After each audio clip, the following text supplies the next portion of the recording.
Types of scale in सल्भिङमा चाहिँ plain scale, diagonal scale, vernier scale, scale of chord छ। Plain scale भनेको simple scale हो। Plain scale is one on which it is possible to measure 2 dimension only. यसमा चाहिँ 2 dimension मात्र major गर्छ। Unit र टेन्थ भनेको मिली र सेन्टिमिटर अथवा सेन्टिमिटर र डेसिमिटर मात्रै नाप्न मिल्छ। 10 मिलिमिटर भनेको 1 सेन्टिमिटर हो, 10 सेन्टिमिटर 1 डेसिमिटर हो, 2 युनिट मात्रै नाप्न मिल्छ भने यसलाई प्लेन स्केल भनिन्छ। यहाँ फिगरमा कसरी इलिस्ट्रेट गर्ने त भनेर देखाएको छ। यसलाई चाहिँ हामीले त्यहाँ 0 देखि 10, 20, 30, 40, 50 सम्म यता गराएको छ भने अनि लेफ्ट साइडतिर चाहिँ 0 देखि 10 मा फेरि स्मल लेजरमा डिभाइड गरेको छ। 40 सम्म 0 देखि 10, 20, 30, 40 गरेर मार्क गरेको छ भने 0 देखि लेफ्ट साइडमा 1 2 3 4 5 6 7 लिएर 47 यसरी इन्डिकेट गरिन्छ प्लेन स्केलमा। It is one diagonal scale भनेर पनि भनिन्छ। It is use to read in 2 dimensional only such as unit and tenth and to measure 2 dimensional. यो चाहिँ प्लेन स्केल भन्नेबित्तिकै हामीले यसको मेन काम चाहिँ 2 डाइमेन्सनल नाप्ने हो, यसरी नाप्ने हो भनेर सिम्पल फिगर लेआउट गरिएको छ। यसबाट एमसिक्यू आयो भने चाहिँ plain scale is use to measure 2 dimension only भन्ने चाहिँ छ। कसरी नाप्ने भने एउटा इक्जाम्पल पनि दिएको छ। प्लेन स्केल पछि हामीसँग अरू स्केल छन्। अर्को चाहिँ भर्नियर स्केल। भर्नियर स्केलमा चाहिँ यदि त्यहाँ graduation of the main scale are number in one direction only, एउटा डिरेक्सन मात्रै मेन स्केलतिर नम्बर गरिएछ भने त्यसलाई चाहिँ सिङ्गल भर्नियर भनिन्छ। इफ दुईटै डिरेक्सनमा चाहिँ गरिएको छ भने नम्बर त्यसलाई चाहिँ के भनिन्छ, डबल भर्नियर भनिन्छ। भर्नियर स्केलमा चाहिँ के हुन्छ भन्दाखेरि एउटा मेन स्केल हुन्छ, एउटा भर्नियर स्केल हुन्छ, अर्कोसँग एट्याच गरिएको हुन्छ। And the division of the vernier are either just a little smaller or a little larger भनेको यदि त्यो भर्नियर स्केलमा भएको स्मल डिभिजन मेन स्केल भन्दा थोरै हुन्छ कि मेन स्केल भन्दा एक स्टेप धेरै हुन्छ, एउटा धेरै हुन्छ, त्यसैको आधारमा चाहिँ डिभाइड गरेको छ एउटा रेट्रोग्रेड भर्नियर अथवा डाइरेक्ट भर्नियर भनेर। फिगरमा पनि 1 एउटा धर्का 1 mm ले मात्रै फरक हुन्छ। अनि यदि 1 mm अनि फेरि डाइरेक्ट भर्नियर चाहिँ 1 डिरेक्सनमा मात्र सर्न मिल्छ, यसको फिगर पनि बनाएको छ। अनि इन्डाइरेक्ट भर्नियर चाहिँ अहिले यसको फिगर बनाएर इन्डाइरेक्ट भर्नियर चाहिँ बोथ डिरेक्सनमा सार्न मिल्छ। यो फिगर चाहिँ भर्नियर स्केलको। मेन स्केल भनेको माथि लेखेको छ, भर्नियर भनेको रातोले लेखेको छ। यदि दुईतिर लेखेको छ भने डबल भर्नियर हुन्छ, एकतिर मात्र लेखेको छ भने सिङ्गल भर्नियर हुन्छ। यसमा पनि फेरि अगेन दुईटा डिभाइड गरेको छ, एउटा डाइरेक्ट भर्नियर र इन्डाइरेक्ट भर्नियर भनेर।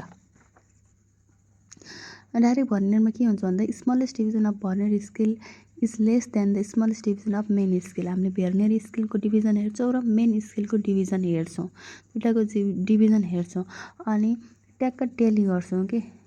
मेन स्केलको डिभिजन र भर्नियर स्केल डिभिजनमा के कति फरक छ भनेर हेर्छौँ। त्यसैको आधारमा डाइरेक्ट भर्नियर हो कि इन्डाइरेक्ट भर्नियर हो भनेर छुट्याउन मिल्दछ। अनि भर्नियर स्केललाई चाहिँ यसबाट आउन सक्ने भनेको चाहिँ डाइरेक्ट भर्नियर भनेको के हो, इन्डाइरेक्ट भर्नियर भनेको के हो भनेर आउन सक्छ। अघि मैले जस्तै 2 डाइमेन्सन लिन्छौँ प्लेन स्केलमा, डायगोनल स्केलमा 3 डाइमेन्सन लिन्छौँ भने नि 2 डाइमेन्सन भनेको मिलिमिटर अथवा सेन्टिमिटर लिन्छौँ 2 डाइमेन्सन लिँदा। 3 डाइमेन्सन लिँदा चाहिँ मिलिमिटर, सेन्टिमिटर, डेसिमिटर तीनटा लिन्छौँ अथवा डेसिमिटर, मिटर, डेकामिटर तीनटा लिन्छौँ। तीनटा केमा लिन्छौँ, डायगोनल स्केलमा लिन्छौँ भने प्लेन स्केलमा चाहिँ दुईटा मात्र लिन्छौँ। यदि डेकामिटर हेक्टोमिटर पनि हुन सक्यो, मिटर डेकामिटर पनि हुन सक्यो, डेसिमिटर मिटर पनि हुन सक्यो, जे पनि लिन मिल्यो, दुईटा मात्र लिन पर्यो, दुईटा डाइमेन्सन मात्र लिन मिल्यो। केमा, प्लेन स्केलमा भने डायगोनल स्केलमा चाहिँ हामीले तीनटा डाइमेन्सन लिन्छौँ। अघि प्लेन स्केलमा हामीले दुईटा डाइमेन्सन लिन्छौँ भनेर कुरा गरियो, कसरी लिन्छ भन्दा यही हो। अनि अब आउँछ फिगर डाइरेक्ट भर्नियरको फिगर यही हो। भर्नियर स्केल र मेन स्केलमा हामीले काउन्टिङ हेर्दाखेरि, नम्बरिङ हेर्दाखेरि, स्मलेस्ट डिभिजन हेर्दाखेरि मेन स्केलको 9वटा smallest division is equals to vernier स्केलको 10वटा स्मलेस्ट डिभिजन भन्ने छ। डाइरेक्ट भर्नियरमा चाहिँ मेन स्केलको 9 भनेको उताको 10 भनेपछि यसमा n-1 घटेछ एक डिभिजन, n-1 हुन्छ। तलको 9 इक्वल्स टु माथिको 10 डिभिजन हुन्छ भनेर नेपालमा पनि लेखेको छ। रातोले बनाएको चाहिँ भर्नियर स्केल हो, तलको चाहिँ मेन स्केल हो। अनि हामीलाई एमसिक्यूमा आइरहेको हुन्छ smallest division of the vernier scale is less than the smallest division of the main scale भन्यो भने के हुन्छ डाइरेक्ट भर्नियर हुन्छ कि डाइरेक्ट भर्नियर यस्तो हुन्छ smallest division of the main scale vernier scale smallest division of the vernier scale is less than the smallest division of the main scale भनेको जस्तै 10 mm हुँदाखेरि जति लेन्थ चाहिन्थ्यो नि एक्चुअलमा मेन स्केलमा त्योभन्दा कम चाहिन्छ भर्नियर भनेर त डाइरेक्ट भर्नियर भयो इन्डाइरेक्ट हुनलाई 10 mm जति चाहिन्थ्यो नि त्योभन्दा धेरै चाहियो smallest division of the vernier scale is more चाहियो नि लेन्थ त than the smallest division of main scale जस्तै हामीले 11 mm को बल्ल त्यहाँ भर्नियर स्केलमा 10 mm भएछ भनेपछि त्यहाँ भर्नियर स्केलको लम्बाइ अलि बढी छ smallest division of the vernier scale is more छ देन द मेन स्केल छ भने त्यो के भयो इन्डाइरेक्ट भर्नियर भयो इन्डाइरेक्ट भर्नियरमा चाहिँ त्यो भर्नियर स्केल दुईटै डिरेक्सनमा सर्न मिल्छ यसमा चाहिँ n+1 छ बढेको छ n+1 भएको छ अनि यो इन्डाइरेक्ट भर्नियर चाहिँ सर्कुलर अर ह्याभिङ डायमिटर जुनको डायमिटर छ नि टाइप्स अफ इन्स्ट्रुमेन्टमा युज हुन्छ अनि डाइरेक्ट भर्नियर चाहिँ अगाडिको देखाएको हामी डाइरेक्ट भर्नियर चाहिँ स्क्वायर रेक्टेङ्गुलर टाइप्स अफ इन्स्ट्रुमेन्टमा युज हुन्छ र यो अहिले देखाइरहेको इन्डाइरेक्ट भर्नियर र डाइरेक्ट भर्नियरको लिस्ट काउन्ट चाहिँ सेम हुन्छ 1 mm नै हुन्छ दुईटै भर्नियरको लिस्ट काउन्ट अनि त्यसपछि हामीसँग डायगोनल स्केल भनेको 3 डाइमेन्सन रिडिङ गर्न मिल्छ यो अघिकै फिगर भइहाल्यो अनि यो डाइरेक्ट भर्नियर र इन्डाइरेक्ट भर्नियरको डिफ्रेन्सिएट गरेको थिएँ मैले डाइरेक्ट भर्नियर वान डिरेक्सन्समा मात्र सार्न मिल्छ भने इन्डाइरेक्ट भर्नियर बोथ डिरेक्सनमा सार्न मिल्छ डाइरेक्ट भर्नियर n-1 भनेको लेन्थ चाहिँ लेस छ स्मलेस्ट डिभिजन अफ भर्नियर स्केलको लेन्थ चाहिँ लेस छ भने n-1 भनेको चाहिँ हामीले फर्मुला बनाएको अनि smallest division of vernier scale is less than the smallest division of main scale भनेको डाइरेक्ट भर्नियर भइहाल्यो स्क्वायर रेक्टेङ्गुलर इन्स्ट्रुमेन्टहरुमा चाहिँ हामीले डाइरेक्ट भर्नियर युज गर्छौँ र डाइरेक्ट भर्नियरको लिस्ट काउन्ट चाहिँ कति हो 1 mm सिमिलर इन्डाइरेक्ट भर्नियर चाहिँ बोथ डिरेक्सनमा सर्न मिल्छ n+1 smallest division of vernier scale is more than the smallest division of main scale. It is used for circular or having diameter type of instrument र indirect भर्नियरको least count कति हो त 1 mm हो भनेर दिएको छ अघि डायगोनल भर्नियरकोमा चाहिँ अलिकति बढी एक्सप्लेनेसन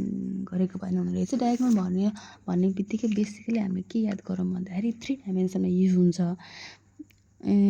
3 डाइमेन्सनमा युज हुन्छ र फिगरमा इलिस्ट्रेट गरेर PQR भनेर देखाएको छ पहिला हामीले तलको बेस बनाउँछौँ त्यसपछि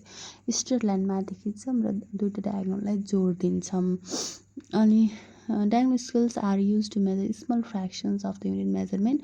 Diagonal scale follow the principle of similar triangle. यसमा चाहिँ similar triangle को प्रिन्सिपल फलो गरिन्छ त्यहाँ धेरै ट्रायङ्गलहरु बनेको हुन्छ अनि त्यो एकचोटि हेरेपछि त्यसलाई पज गरेर त्यो फिगर लेखेको हेरेपछि नि बुझिन्छ डायगोनल स्केलको चाहिँ जस्तै 3 डाइमेन्सन मेजर गरिन्छ मिटर सेन्टिमिटर मिलिमिटर अथवा यार्ड फुट इन्च मेजर गरिन्छ MCQ मा आइहाल्यो भने पनि diagonal scale is an engineering measuring instrument which is use to measure 1 dimension 2 dimension 3 dimension भनेर आउँछ हामीले चाहिँ 3 डाइमेन्सनमा टिक लगाउने हो अनि अर्को चाहिँ स्केल अफ कर्ड भन्ने छ अझ एउटा स्केल अफ कर्ड भन्ने बित्तिकै यसले चाहिँ सेट स्क्वायर जस्तै हो यसले एंगल निकाल्न मद्दत गर्छ भनेर दिमागमा राख्ने a scale of chord may be use as set off read an angle in depth protractor छैन भने चाहिँ हामीले स्केल अफ कर्ड युज गर्छौं to measure and set of angle भनेर याद गरे भइहाल्यो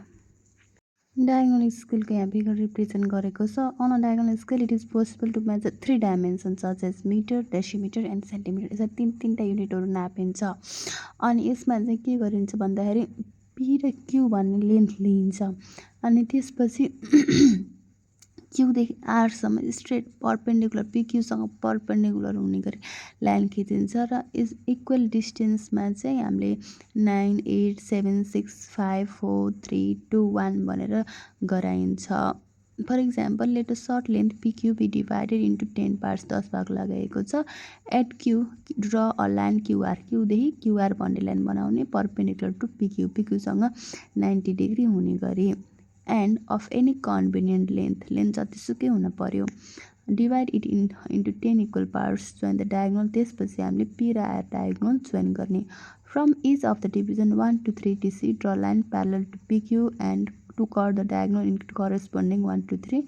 DC, thus dividing the diagonal into 10 equal part.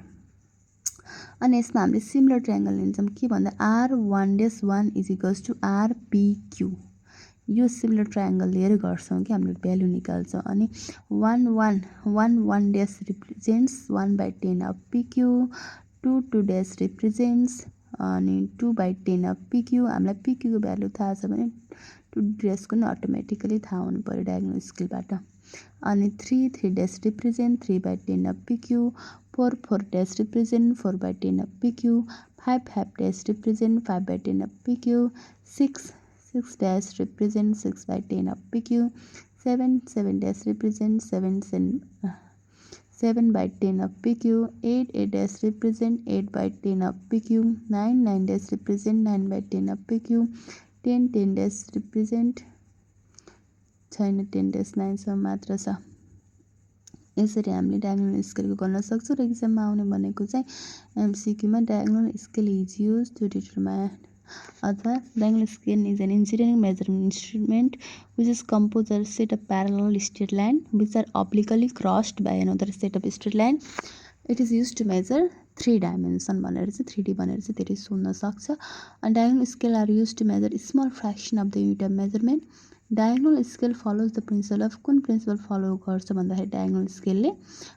scale follows the principle of similar triangle where a short length is divided into a number of parts in which sides are proportional divided into required number of equal parts. अनि हामीले जस्तै एक्जाम्पलमा चाहिँ metre centimetre millimetre भनेर लिन सक्छौँ अनि construction गरेर पनि देखाएको छ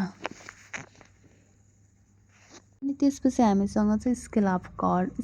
कर्ड भन्ने बित्तिकै हामीले यसको युज चाहिँ एंगल निकाल्न हो प्रोट्रेक्टर सट्टा युज गर्न सकिन्छ भनेर याद गरे हुन्छ एमसीक्यूमा आउने त्यति हो it is use to measure and set of angle and it is generally mark on a rectangular protractor or on an ordinary boxwood भनेर याद गरे हुन्छ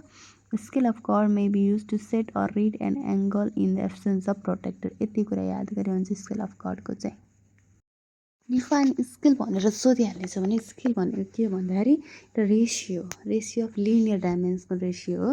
लिनियर डाइमेन्सनको ratio it is the ratio of linear dimension of object as represented in a drawing केमा represent गरेको हुन्छ त ड्रइङमा as represent in a drawing to the actual dimension ड्रइङमा गरेको र एक्चुअलमा जति छ त्यतिको रेसियोलाई चाहिँ हामीले के भनिन्छ स्केल भनिन्छ it is the ratio of linear dimension of object as represent drawing to the actual dimension